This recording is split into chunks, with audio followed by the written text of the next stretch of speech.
ನೀವು ಆಲ್ರೆಡಿ ಹೇಳ್ತಾ ಇದ್ರಿ ಕೇಸ್ ಬಗ್ಗೆ ಕೇಳಿದ್ರೆ ಹೇಳ್ಬೋದು, ಸಿನಿಮಾ ಬಗ್ಗೆ ಗೊತ್ತಾಗಲ್ಲ ಅಂತ ಹೇಳಿ.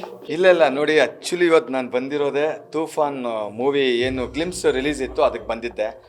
ಸೊ ತಾವು ಕೇಳ್ತಾ ಇದ್ದೀರಾ ಬಿಕಾಸ್ ವಿ ಶುಡ್ ರೆಸ್ಪೆಕ್ಟ್ ಅನ್ನೋದು ಒಂದಷ್ಟು ಬಿಟ್ಟರೆ ಇನ್ನೇನಿಲ್ಲ.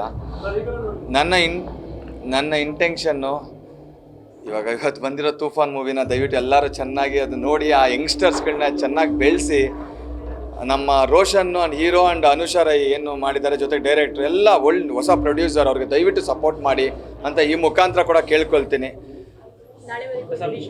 ನಾಳೆ ದರ್ಶನ್ ಅವ್ರು ಅಲ್ಲ, ನಾನು ಈಗ ತಾನೇ ಸ್ವಲ್ಪ ಹೊತ್ತು ಯಾರಿಗೋ ಹೇಳಿದೆ, ನಾನು ದರ್ಶನ್ ಅವ್ರನ್ನೊಬ್ಬರನ್ನೇ ಫೋಕಸ್ ಮಾಡ್ತಾ ಇದ್ದಾರಲ್ವಾ.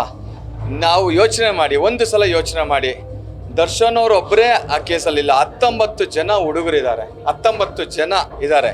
ಅಂದರೆ 19 ಜನಗಳು ಕೂಡ ಜೀವನನೂ ಅದರಲ್ಲಿದೆ. 19 ಜನದಲ್ಲಿ ಎಷ್ಟು ಜನ ಅಪರಾಧಿಗಳಿದ್ದಾರೆ, ಎಷ್ಟು ಜನ ನಿರಪರಾಧಿಗಳಿದ್ದಾರೆ, ಅದು ತಪ್ಪು ಮಾಡಿದಾರ ತಪ್ಪು ಮಾಡಿಲ್ವಾ, ಅದು ಕೋರ್ಟ್ ತೀರ್ಮಾನ ಮಾಡುತ್ತೆ. ಅದು ಮುಂದಿನ ದಿನಗಳಲ್ಲಿ ಪ್ರತಿಯೊಬ್ಬರಿಗೂ ಅವ್ರದ್ದಾದ ಲಾಯರ್ಸ್ ಇದ್ದಾರೆ, ಅವ್ರುಗಳು ಖಂಡಿತವಾಗಿಯೂ ಅದಕ್ಕೆ ಡಿಫೆನ್ಸ್ ತಗೊಳ್ತಾರೆ, ಅದೆಲ್ಲ ಪ್ರೂವ್ ಆಗ್ತಾರೆ. ನಾನು ಏನಂದರೆ, ಒಂದು ದರ್ಶನ್ ಅವ್ರನ್ನ ಒಂದು ಎಷ್ಟೋ ಜನ ಟಾರ್ಗೆಟ್ ಮಾಡೋದಿರ್ಬೋದು ಅಥವಾ ಅವ್ರನ್ನ ಫೋಕಸ್ ಮಾಡೋ ನೆಪದಲ್ಲಿ ಈ 19 ಜನ ಹುಡುಗರನ್ನ 19 ಜನಗಳನ್ನ ಮರ್ತೋಗ್ತಾ ಇದ್ದಾರಲ್ಲ, ಅವರ ಜೀವನದ ಬಗ್ಗೆ ಮರ್ತೋಗ್ತಾ ಇದ್ದಾರಲ್ಲ, ಅವರ ಕುಟುಂಬದ ಬಗ್ಗೆ ಮರ್ತೋಗ್ತಾ ಇದ್ದಾರಲ್ಲ ಅನ್ನೋ ಒಂದು ವ್ಯಥೆ ನನ್ನ ಆ್ಯಸ್ ಅ ಲಾಯರ್ ಆಗಿ ನನಗೆ ಅನಿಸ್ತಾ ಇದೆ. ಯಾಕಂದರೆ ಎಷ್ಟೋ ಜನ ಇರ್ಬೋದು, ಆಮೇಲೆ ದರ್ಶನ್ ಅವ್ರು ಇರ್ಬೋದು, ಏನು ತಪ್ಪು ಮಾಡಿದ್ದಾರೆ, ಆಯಿತು ಪವಿತ್ರ ಗೌಡ ಏನು ತಪ್ಪು ಮಾಡಿದ್ದಾರೆ ಯಾರಿಗೆ ಗೊತ್ತು.